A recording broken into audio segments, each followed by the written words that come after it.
दोस्तों क्या आपको पता है आपका फोन या लैपटॉप भी बैन हो सकता है और आपको पता तक नहीं चलेगा। जी हाँ दोस्तों, इंडियन गवर्नमेंट एक एक करके हर फॉरेन चीजों को बैन कर रही है। और दोस्तों क्या ये देश के लिए सही है? क्या ये हमारे डिजिटल फ्रीडम पे जो है एक तरह का अटैक है?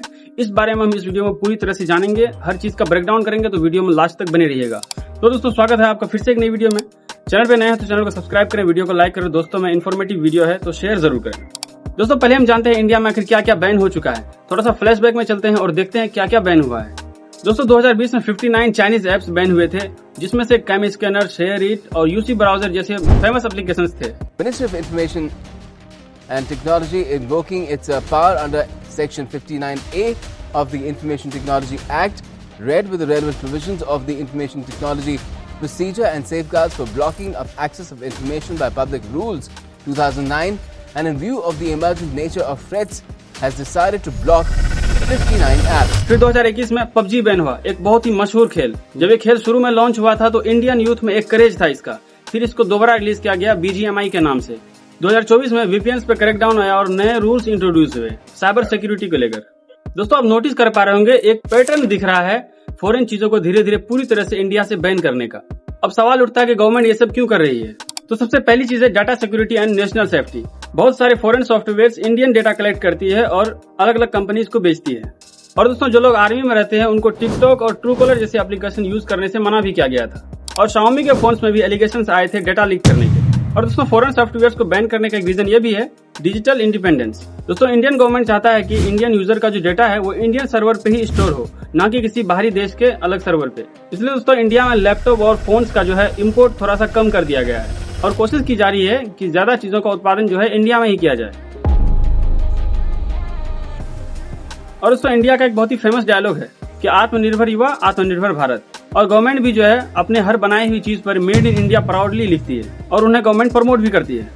दोस्तों यही वजह है कि इंडिया में भी बड़े बड़े कंपनीज लाइक एप्पल और HP के जो है मैन्युफैक्चरिंग यूनिट्स असेंबल की जा रही हैं और ये भविष्य में इंडिया को काफी आगे ले जा सकता है। दोस्तों जिस तरह से एक पैटर्न में हर साल कुछ ना कुछ बैन होते आ रहा है, तो आखिर अब आगे क्या बैन हो सकता है? सबसे बड़ा सवाल यही आता है। दोस्तों VPNs बहुत से क्रिएटर भी यूज करते हैं, यूजर्स भी यूज करते हैं और एडिटर्स भी, मोस्टली एडिटर ही यूज करते हैं VPN को। दोस्तों लोग मोस्टली VPN इसलिए यूज करते हैं ताकि वो किसी भी जो है अनएक्सेसिबल वेबसाइट को एक्सेस कर सकें जो कि इंडिया में अवेलेबल नहीं है। अगर आप VPN भी यूज करेंगे तो आपका उसमें भी डेटा कलेक्ट होगा और वो डेटा सीधे गवर्नमेंट के पास जाएगी। दोस्तों ज्यादातर लोग VPN का इस्तेमाल इसलिए करते हैं ताकि वो सेफ और सिक्योर रहें और उन चीजों को एक्सप्लोर कर सकें जो इंडिया में बैठे बैठे एक्सप्लोर करना थोड़ा सा मुश्किल है। लेकिन अब सरकार चाहती है कि VPN उस तरह से काम नहीं करे। आप वेबसाइट्स को एक्सेस तो कर पाएंगे लेकिन उसका डेटा जो है सरकार के पास जाएगी और उनको पता रहेगा कि आप कौन सा वेबसाइट कैसे कैसे एक्सेस कर रहे हैं। तो ये काफी थ्रेटनिंग चीज है फ्यूचर जनरेशन के लिए कि आपको VPN का यूज भी इतने संभल के करना होगा। दोस्तों नेक्स्ट टारगेट है कुछ छोटे छोटे चाइनीज मैन्युफैक्चर्ड सामान लाइक स्पीकर्स, मोबाइल फोन्स या अमेजन में मिल रहे ऐसी ढेर सारी चीजें हैं जो कि बैन हो सकती है, जो कि हम अपने छोटे छोटे कंफर्ट के लिए यूज करते हैं। दोस्तों एक बात का और ध्यान रखिएगा कि फिलहाल सिर्फ डिजिटल चीजें ही बैन होगी, वो भी इसलिए कि नेशन की सिक्योरिटी का मामला है और कोई भी सरकार नहीं चाहेगी कि उसके यूजर का डेटा कलेक्ट हो और वो किसी दूसरे देश में भेजा जाए और वो कंट्री उसका कोई गलत फायदा उठाए। और दोस्तों फिर आता है कुछ फॉरेन ब्राउजर्स लाइक ब्रेव और डक-डक-गो। दोस्तों आपको तो मालूम होगा ब्रेव में कितने अच्छे फीचर्स हैं। मतलब अगर आप एक बार ब्रेव यूज किए होंगे तो आपको मालूम होगा कितना अमेजिंग एप्लीकेशन है। इसमें आपको किसी भी तरह का कोई ऐड नहीं मिलता और आप अगर इसमें कुछ भी डाउनलोड करते हैं, कोई मूवी या कुछ भी, तो आपको यहाँ वहाँ रिडायरेक्ट नहीं करता like Riya is waiting for you 7 kilometre highway. दोस्तों कुछ AI टूल्स भी हैं जो कि बैन हो सकते हैं। परप्लेक्सिटी है, मिडजर्नी है, फिर आता है डीपसीक और फिर आता है अपना ChatGPT।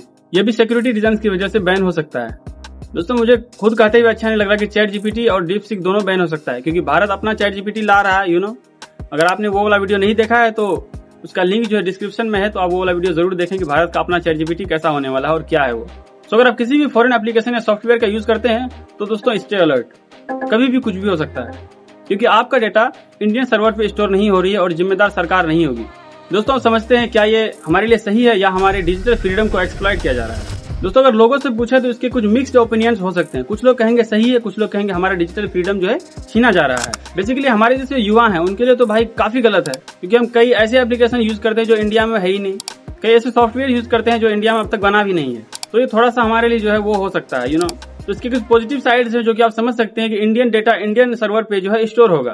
तो ये काफी अच्छी चीज है इंडियन सिक्योरिटी को लेकर और हमारा इकोसिस्टम जो है मजबूत हो जाएगा और दोस्तों इसके नेगेटिव साइड में देखें तो कुछ लोगों को लग सकता है कि हमारा जो है डिजिटल फ्रीडम हमसे छीना जा रहा है, क्योंकि इन सारी चीजों के बैन होने के बाद यूजर के पास सिर्फ लिमिटेड ऑप्शन ही बचेगा कुछ भी ट्राई करने के लिए। क्योंकि दोस्तों अभी इंडिया उतना भी ज्यादा डेवलप कंट्री नहीं है कि उनके पास हर वो चीज हो जो यूजर के लिए जरूरी है। आप खुद समझ सकते हैं कि अभी जो हम यूज करते हैं भारत जीपीटी यूज नहीं करते, चैट जीपीटी यूज करते हैं, क्योंकि भारत का अपना चैट जीपीटी अब तक बना भी नहीं है, मतलब बन गया है, अब तक रोल आउट नहीं हुआ है।